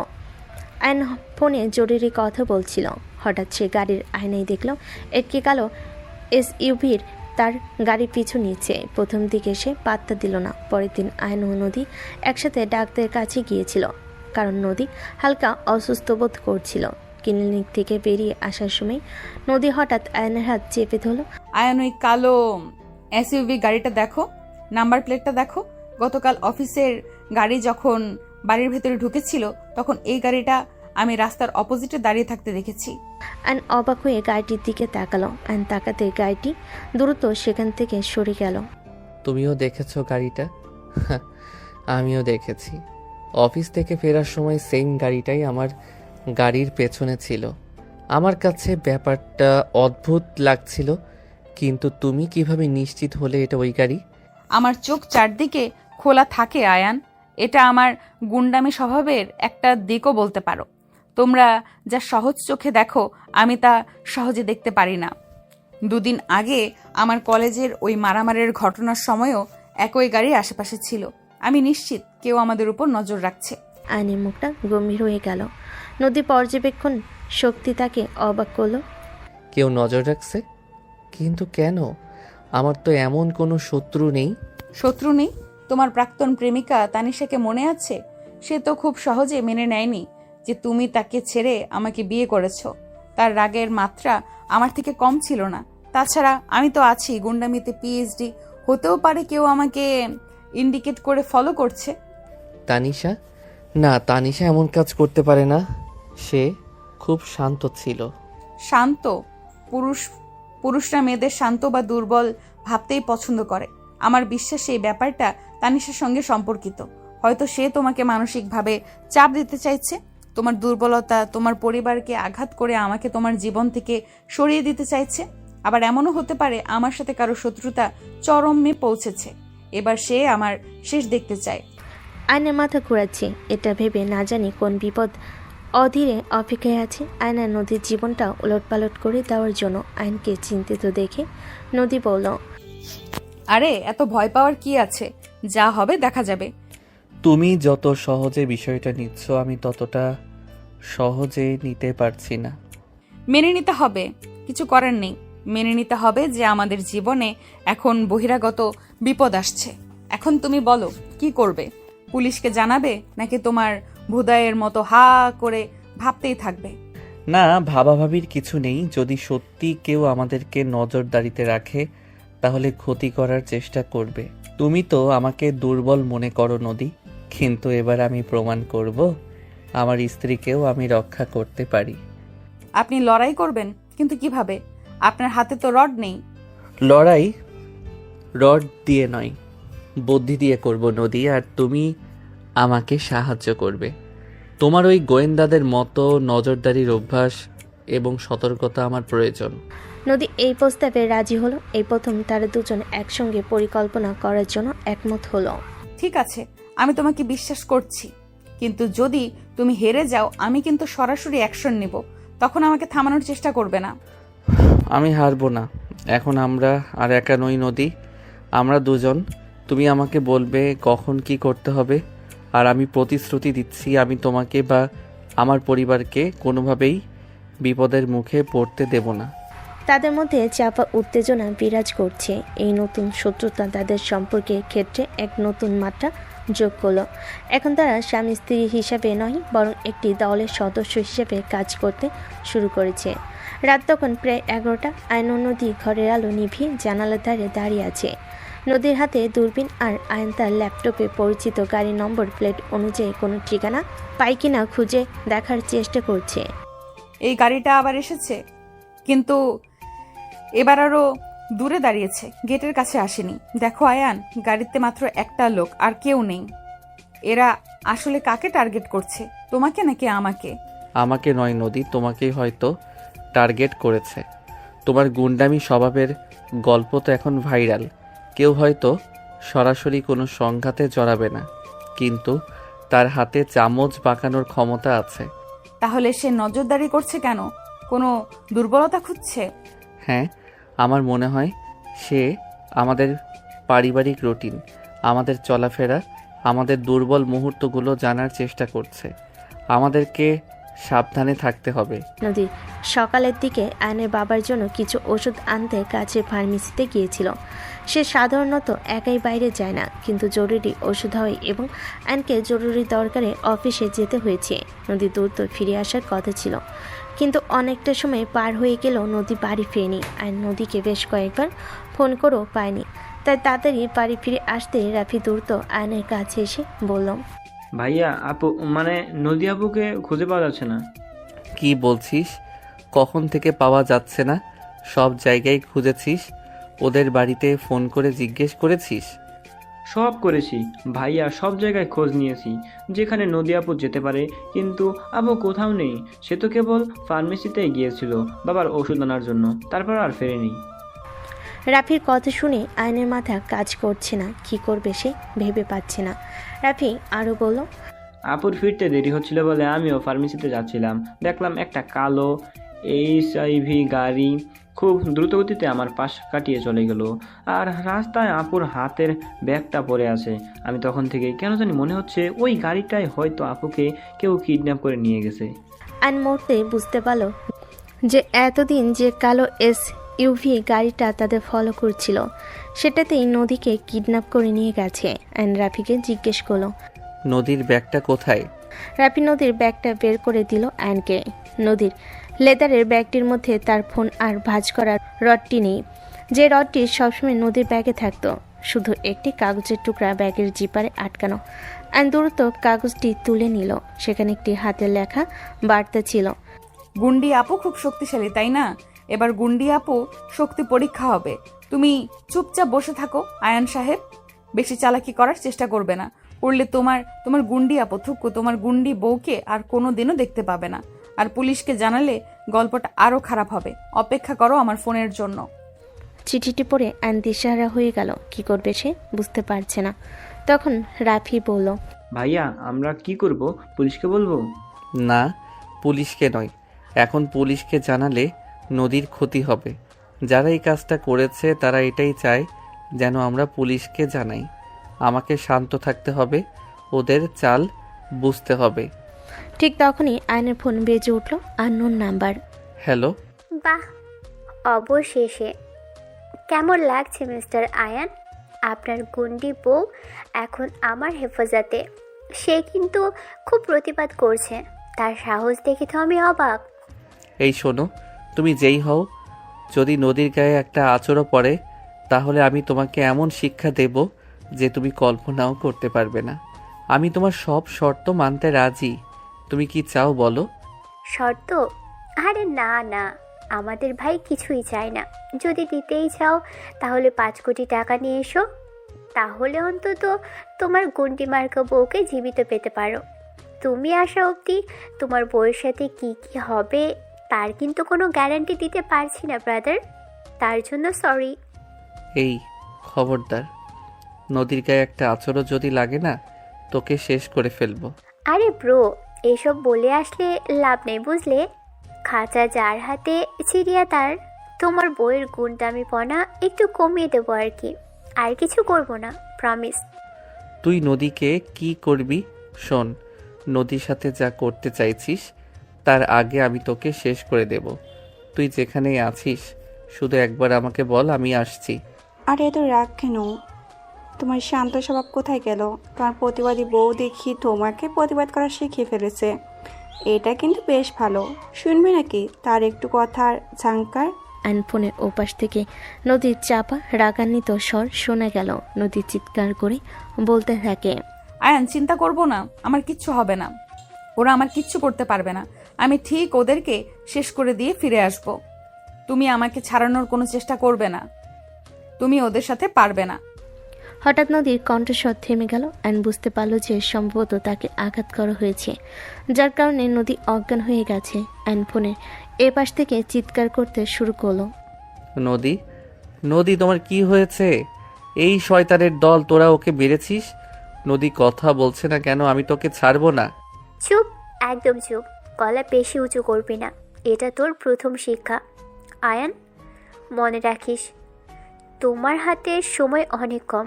তোমার স্ত্রীকে ফিরে পেতে চাইলে আমার দেওয়া ঠিকানা মতো চলে এসো। আর অবশ্যই অতি পাকনামি করে বিপদ ডেকে আনিস না। যদি পাকনামি করিস তাহলে তোর বউকে তোর ফেরত পাবি না, তোকেও চিরতরে শেষ করে দিব। ওপাশ থেকে ফোন কেটে দিল।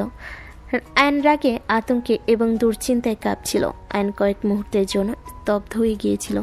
নদীর কষ্ট মেশানো কণ্ঠস্বর তার কানে বাজছিল, ভাইয়া, আমরা কি করব? পুলিশ? না, পুলিশ নয়। এই লড়াইটা আমার একার লড়াই। আমি একাই এখন নদীর জন্য লড়াই করব। আয়ন দ্রুত তার ল্যাপটপ খুলো। রাফি, মনে আছে নদী বলেছিল কালো এসইউভিটার নম্বর প্লেট? তোমার কলেজ মারামারির সময়ও সেটা দেখেছিল। আমাকে নম্বরটা বলো। রাফি দ্রুত নাম্বারটা বলো। আয়ন তার সফটওয়্যার আর্কিটেক্টসের জ্ঞান ব্যবহার করে দ্রুত সেই গাড়ির location, Jio location data track করার চেষ্টা করলো। পেয়েছি। নম্বরটা হয়তো ভুয়া, কিন্তু জিও লোকেশন ডাটা দেখাচ্ছে গাড়ির একটা পুরনো ওয়্যারহাউস কমপ্লেক্সের দিকে যাচ্ছিল। ওই এলাকাটা পরিত্যক্ত। হয়তো লোকটা সেখানেই নদীকে আটকে রেখেছে। ঠিক তখনই আয়নের ফোনে একটি বার্তা এলো। অপরিচিতর সেই নাম্বার থেকে পাঠানো হয়েছে একটি ঠিকানা। গাড়িটা লোকেশনে যে পুরনো ওয়্যারহাউজের সামনে দাঁড়িয়ে আছে। ঠিকানাও সেই একই ওয়্যারহাউজের। ঠিকানার সাথে মেসেজ এটাও লেখা আছে যে অপেক্ষা না করে চলে এসো, কিন্তু একা এসো। চালাকি করার চেষ্টা করলে তোমার বইয়ের পরিণতি ভালো হবে না। আয়ন রাফিকে বলো, রাফি, একা যাওয়া ঠিক হবে না, কিন্তু আমার সাথে যে লোক আছে এটাও ওদের বুঝতে দেওয়া যাবে না। তাই সাবধানে পদক্ষেপ নিতে হবে। তুই আমার সাথে চল। তোর বন্ধুদের মধ্যে যারা বাইক রাইডার এবং মারামারিতে ভালো তাদের খবর দে, কিন্তু পুলিশকে ভুলেও জানাবি না। আর শোন, ভেতরে গিয়ে মারামারি নয়, বুদ্ধি খাটাতে হবে।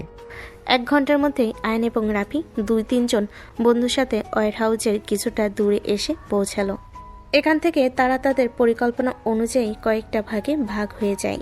আয়ন রাফির বন্ধুদের ইনস্ট্রাকশন দেয়, তোমরা এখানেই পাহারা দেবে, লুকিয়ে থাকবে, কেউ যেন তোমাদের দেখতে না পায়। রাফি গেটের কাছে লুকিয়ে থাকবে। তোমরা রাফি ইশারা দিলেই বাইক স্টার্ট করে ফেলবে, যেন নদীকে বাইরে এনে দ্রুত আমরা এখান থেকে পালাতে পারি। রাফি, তুই আমাকে ফলো করবি। যখনই দেখবি আমি নদীকে নিয়ে আসছি, তোর বন্ধুদের ইশারা দিয়ে দিবি। অ্যান্ড রাফিকে ওয়্যারহাউজের কাছে একটা ঝোপের মধ্যে লুকিয়ে রাখে। যেখানে তার ওয়ার হাউসের ভেতরটাই অনেকখানি দেখা যায়। এরপর আয়ন ভেতরে ঢুকলো। ভেতরের অন্ধকার এবং স্যাঁতসেঁতে মাঝখানে একটি চেয়ারের সাথে নদীকে দড়িতে বাঁধা হয়েছে। তার মুখে টেপ লাগানো, চোখে রাগে জ্বলছে। নদীর গালে থাপ্পড়ে চিনু, ব্লাউজের হাতা ছেঁড়া।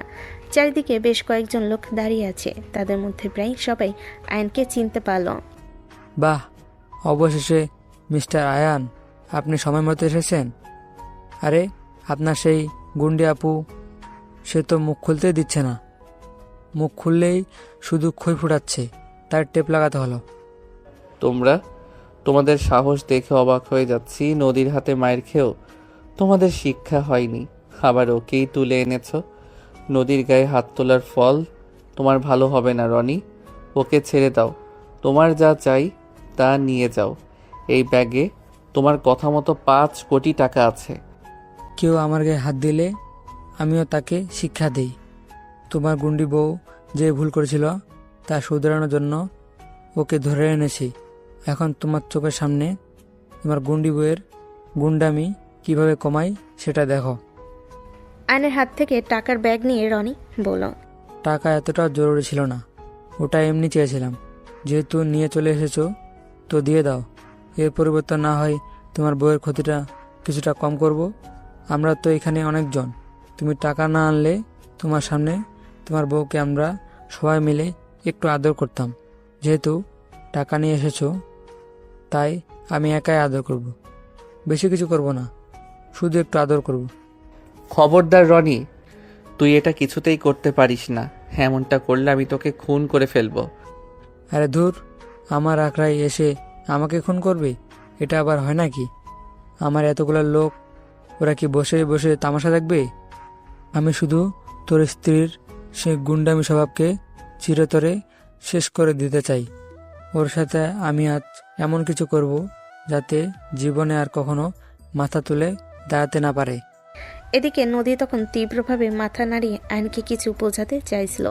আর নদীর চোখের দিকে তাকিয়ে তার বার্তাটা বোঝার চেষ্টা করলো। নদী দ্রুত চোখের ইশারে একটি জিনিস দেখলো, রনির ঠিক পিছনে রাখা একটি ভারী কাঠের বাক্স। রনি, তুই কেন এমন করছিস আমি জানি না। যদি অর্থের জন্য হয়ে থাকে তাহলে সেটা তো নিয়ে নিয়েছিস। এবার আমাদের যেতে দে। আয়নের কথায় রনি প্রচণ্ড রেগে গেল, আর আয়ন এটাই চাইছিল। চুপ কর। আরে, টাকা তো চাইলেই কামানো যায়, কিন্তু তোর বউ রাস্তার উপর কত কত মানুষের সামনে আমাকে মেরেছিল, তার কোনো প্রতিশোধ আমি নেব না তা তো হতে পারে না। এই কথাগুলো বলার সময় রনি এতটাই রেগে গিয়েছিল যে তার অন্যদিক থেকে মনোযোগ সরে গেল। এই সুযোগে আইন দ্রুত তার হাতে থাকা একটা পাথর করে মেঝের দিকে ছুঁড়ে মারল। পাথরটি ঠিক বক্সের গায়ে লেগে বক্সের পিছনে গিয়ে পড়ল। এতে প্রচণ্ড শব্দ হলো। রনিও আটকে উঠল। কিসের শব্দ হলো? রনি এবং তার লোকেরা যখন বক্সের দিকে মনোযোগ দিল, ঠিক সেই সময় আইন তার জীবনে প্রথমবারের মতো শারীরিক শক্তি ব্যবহার করলো। সে দৌড়ে গিয়ে সরাসরি রনির ওপর ঝাঁপিয়ে পড়ল। এমন সময় রাফিও ভেতরে চলে এসেছে। সে মূলত শব্দ শুনতে পেয়ে ভেতরে চলে এসেছে। আইন রাফিকে বলল, রাফি, নদীর বাঁধন খোল। আয়নের রনি মারামারিতে জড়িয়ে গেল। আইন শক্তিতে হয়তো রনির চেয়ে দুর্বল, কিন্তু তার রাগ ছিল তীব্র। এদিকে রাফি দ্রুত নদীর বাঁধন খুলতে লাগলো। নদীর বাঁধন আলগা হতেই নদী টেপ ছিঁড়ে ফেলল। আয়ান, সরে আসো, এবার আমি ওদের দেখাবো গুন্ডামি কাকে বলে। রনির লোকেরাও তখন আয়নকে আঁকড়ে ধরেছে। নদী মাটিতে পড়ে থাকা একটা কাঠের লাঠি তুলে নিল। তোমরা আমার স্বামীকে মারবে? সাহস হয় কি করে? নদী তার সব রাগ ও শক্তি ব্যবহার করে রনির লোকেদের উপর ঝাঁপিয়ে পড়ল। লাঠির আঘাতে তারা মুহূর্তেই ছড়িয়ে ছিটিয়ে গেল। রনি তখনও আয়নের সাথে লড়াই করছে। রনি আয়নকে সজোরে এক ধাক্কা মারল। তুই আমাকে হারাতে পারবি না আয়ান, তোকে তো আমি শেষ করে ফেলবো। আমি হয়তো মারামারি জানি না, কিন্তু আমি আমার স্ত্রীকে ভালোবাসি, আর আমি কোনো কাপুরুষ নই। নদী ততক্ষণে রনি লোকেদের ধরাশায়ী করে ফেলেছে। সে এবার রনির দিকে এগিয়ে যায়।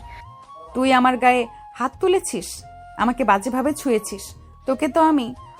রেজা ভয়ে পিছু হটতে শুরু করে। নদীর চোখে তখন পুরনো প্রতিশোধের আগুন। নদী এলোপাতারি রনিকে পিটাতে শুরু করলো।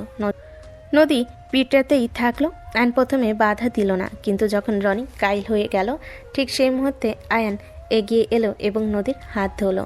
নদী আর নয়, ওর শাস্তি পুলিশ দেবে, এখন চলো। নদীর আগে কাঁদছিল, কিন্তু আয়নের হাতে স্পর্শে যেন তার রাগ কিছুটা কমলো। সে রনির দিকে শেষবারের মতো তাকিয়ে বলল, আজ আমার স্বামী তোকে ছেড়ে দিলাম রনি। এরপর তোকে আমার পরিবারের ত্রিসীমানায় যদি দেখি, সেই দিনই হবে তোর জীবনের শেষ দিন। আইন দ্রুত নদীকে নিয়ে রাফি এবং বন্ধুদের সহায়তায় গাড়ি নিয়ে সেখান থেকে বেরিয়ে গেল। পেছনে রনির যন্ত্রণাকাতর চিৎকার। আয়ন গাড়িতে করে নদীকে নিয়ে দ্রুত বাড়ির দিকে যাচ্ছে। নদীর হাতে আঘাত লেগেছে, তার শরীরে বিভিন্ন স্থানে সামান্য ক্ষত। গাড়িতে নীরবতা বিরাজ করছে। আয়নের মুখ স্থির, সে এখনো পুরো পরিস্থিতি ভেবে কাঁপছে। আয়ন একসময় গাড়ি থামলো, সে নদীর দিকে ফিরে তাকিয়ে বলল, তুমি কি ঠিক আছো নদী? আমাকে একবার বলো যে তুমি ঠিক আছো। ওরা তোমাকে খুব কষ্ট দিয়েছে, তাই না? নদী আয়নের দিকে তাকালো, তার চোখে জল ভরে এলো, কিন্তু সে কাঁদতে চায় না। ধীরে ধীরে মাথা নাড়িয়ে না জানালো, তারপর বলল, এরা আমাকে ভয় দেখাচ্ছিল আয়ান, কিন্তু আমি ভয় পাইনি। বরং আমার তোমাকে নিয়ে চিন্তা হচ্ছিল, যদি ওরা তোমাকে আঘাত করে। নদী থেমে গেল। এই প্রথম সে নিজের ভয়কে আয়নের সামনে প্রকাশ করলো। আমার কোনো আঘাত লাগেনি, আমি একদম ঠিক আছি। আমি তখন ভয় পেয়েছিলাম, তুমি তো একদমই মারামারি করতে জানো না। আমি ভেবেছিলাম হয়তো ওরা তোমাকে মেরেই ফেলবে। আমি মারামারি জানি না নদী, কিন্তু আমার উপস্থিত বুদ্ধি আর তোমার গাইডনেস আমাদেরকে এই কঠিন পরিস্থিতি থেকে বের হতে সাহায্য করেছে। নদী আয়নের দিকে কৃতজ্ঞতার চোখে তাকালো। যে মানুষকে এসে ছোট দুর্বল বলে উপহাস করত, সেই মানুষটি তাকে চরম বিপদ থেকে উদ্ধার করেছে। আমি তোমাকে সবসময় ভুল বুঝেছি আয়ান। আমি সবসময় ভেবেছি শক্তি মানে শুধু শারীরিক ক্ষমতা, কিন্তু তুমি আজ প্রমাণ করলে বুদ্ধি আর সাহস কায়িক ক্ষমতার থেকে অনেক বড় শক্তিশালী। যখন রনি আমাকে বলেছিল তোমার দুর্বলতার সুযোগ নেবে, তখন আমার মনে হচ্ছিল ওই মুহূর্তে ওর মুখ থেকে বের হওয়ার পরপরই রনিকে আগুনে পুড়িয়ে মেরে ফেলি। আজ আমি তোমার চোখে পরিবারের আঘাত এলে কতটা সাহসী হতে পারো তা দেখেছি, যা আমার ভেতরেও নেই। হয়তো আমার পরিবারের সাথে কেউ এমনটা করলে আমি আত্মসমর্পণ করতাম, কারণ পরিবারের প্রশ্ন এলে আমি অনেক দুর্বল হয়ে পড়ি। নদী, তোমার চোখেই প্রথম আমি অন্য কিছু দেখতে পাচ্ছি। এখনকার তুমি আর আগের তুমির মধ্যেও খানিকটা তফাৎ দেখতে পাচ্ছি। আমাকে কি তুমি এখন বিশ্বাস করো?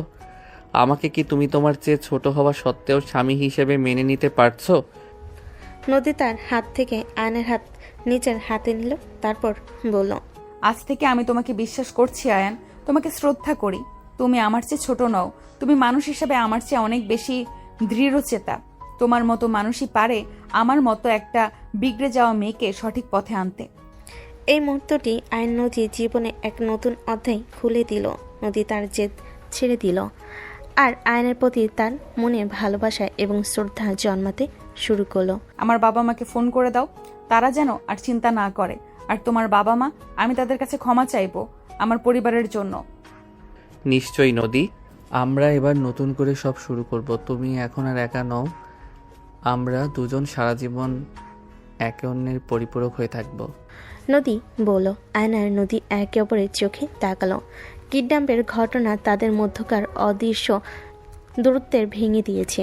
আয়ন নদীর এলোমেলো চুল ঠিক করে দিল, তারপর নদীর কপালে আলতো করে চুমু খেলো। এই প্রথম কোনো পুরুষ এমন স্পর্শে নদী কেঁপে উঠল। তার সারা শরীরে এক অদ্ভুত অনুভূতি ছড়িয়ে পড়ল। এই অনুভূতির সাথে নদী আগে কখনো পরিচয় ছিল না। এ যেন এক নতুন অভিজ্ঞতা। এর মধ্যে নদী আর আয়নের বিয়ের প্রায় 1 বছর শেষ হয়েছে। নদী এবং আয়ন তাদের নতুন কেনা ফ্ল্যাটে বেলকনিতে বসে কফি খাচ্ছে। বাড়ির স্নিগ্ধ সন্ধ্যা। নদী বলল, জীবন কত দ্রুত পাল্টে যায়, তাই না আয়ান? আমি আগে কেমন ছিলাম আর এখন কেমন হয়ে গেছি। তুমি আগে যেমন ভালো ছিলে, এখন তার থেকে বেশি ভালো। তোমার নির্ভয়া শক্তি আপডেট কি? নির্ভয়া শক্তি হলো নদী খোলা একটা অনলাইন এবং অফলাইন প্ল্যাটফর্ম, যেখানে নদী মেয়েদেরকে শেখায় কিভাবে নিজেকে রক্ষা করার বর্ম নিজেকেই হতে হয়। কেবল কিছুদিন হলো নদী এই কাজটা শুরু করেছে। আইন তাকে এই বুদ্ধিটা দিয়েছিল যে নদী তার এই শিক্ষাটা অন্যান্য মেয়েদের শেখাতে পারে, আর মেয়েরা উপকৃত হয়। আমার নির্ভয়া শক্তি অনেক ভালো চলছে। আজ আমার নির্ভয়া শক্তি প্ল্যাটফর্মে প্রায় 50 জন নারী ট্রেনিং নিচ্ছে অনলাইনে। ভাবছি অফলাইনেও একটা অফিস নিয়ে যাব। তুমি কি বলো? পরিকল্পনাটা খারাপ না। তুমি চাইলে আমাদের বাসায় কিংবা আশেপাশে কোথাও তোমার জন্য জায়গা ঠিক করে দিতে পারি। এক সময় আমি শুধু মারামারি করে প্রতিবাদ করতাম, আর আজ আমি অন্যদের সেই পথ শেখাচ্ছি যে কিভাবে শক্তিকে সঠিক জায়গায় ব্যবহার করতে হয়। আমি নিশ্চয়ই কোনো ভুল করছি না? অবশ্যই, এটা ভালো কাজ। এই কাজটা তোমার প্রতি আমার শ্রদ্ধা আরও বাড়িয়ে দিয়েছে। নদী, তুমি তোমার গুন্ডামি স্বভাবটা আয়ত্তে এনেছো। এখন তুমি তোমার সেই শক্তিকে একটি মহৎ উদ্দেশ্যে ব্যবহার করেছো। লোকে এখন তোমাকে গুন্ডি আপু নামে নয়, বরং সাহসী আপু নামে চেনে। আর সেটা সম্ভব হয়েছে শুধু তোমার জন্য আয়ান। মনে আছে প্রথম রাতে তুমি আমাকে কত কঠোর কথা বলেছিলে?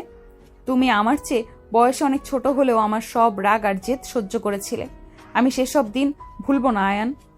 আমি জানতাম গুন্ডি নদীর ভেতরেও একটা আসল নদী, যার খুব নরম এবং ভালো একটা মন আছে। আমি শুধু সেই নরম আর ভালো মনটার প্রকাশ্যে আসার অপেক্ষায় ছিলাম। হতে পারে তুমি আমার চেয়ে বয়সে বড়, কিন্তু আমাদের সম্পর্কের ক্ষেত্রে আমরা দুজনই একে অপরের কাছে নতুন কিছু শিখেছি। হ্যাঁ, তুমি আমাকে শেখালে বুদ্ধি ও সহনশীলতা শারীরিক শক্তির চেয়েও মূল্যবান। আর আমি তোমাকে শেখালাম অন্যায় দেখলে প্রতিবাদ করতে, চুপ করে থাকতে নেই। আয়নের মা ফরিদা বেগম বেলকনিতে এলেন, তার মুখে তৃপ্তির হাসি। তোমরা এখনো এখানে? চলো বাবা, নিচে সবাই তোমাদের জন্য অপেক্ষা করছে। আর হ্যাঁ, নদী, তোমার জন্য একটা দারুণ খাবার আছে। কি খবর মা? তোমার নির্ভয়ের শক্তি প্ল্যাটফর্মকে সিটি কর্পোরেশন থেকে এবার বিশেষ সম্মাননা দেওয়া হবে। তোমাকে সম্মানিত করা হবে। তুমি আমাদের পরিবারকে গর্বিত করেছো। নদী এবং আয়ন একে অপরের দিকে তাকালো। এই সম্মান কেবল নদীর ব্যক্তিগত সাফল্য নয়, বরং তাদের সম্পর্কের জয়ের প্রতীক। রাতে আয়ন এবং নদী তাদের বেডরুমে আয়ন এবং নদীকে জড়িয়ে ধরে বলল, আমি সত্যিই ভাগ্যবান নদী। আমার জীবনে তোমার মতো একজন দৃঢ় চেতা, সাহসী এবং অবশেষে শান্ত মানুষ এসেছে। আমিও ভাগ্যবান আয়ান, কারণ তুমি আমাকে আমার অতীতের ছায়া থেকে বের করে এনেছো। আমি অতীতের সব ভুল, সব রাগ, সব অবিশ্বাস, সব কিছু ভুলে গিয়ে নতুন জীবন শুরু করেছি। তুমি আমাকে শিখিয়েছো জীবনের পথে চলতে হলে একলা চলো, নীতিতে বিশ্বাস না করে ভালোবাসা আর ভরসার বিশ্বাস করতে হয়। তুমি কি আমাকে একটা কথা বলবে নদী? কি কথা? হ্যাঁ আয়ান। তুমি কি এখনো সত্যি আমাকে ভালোবাসো?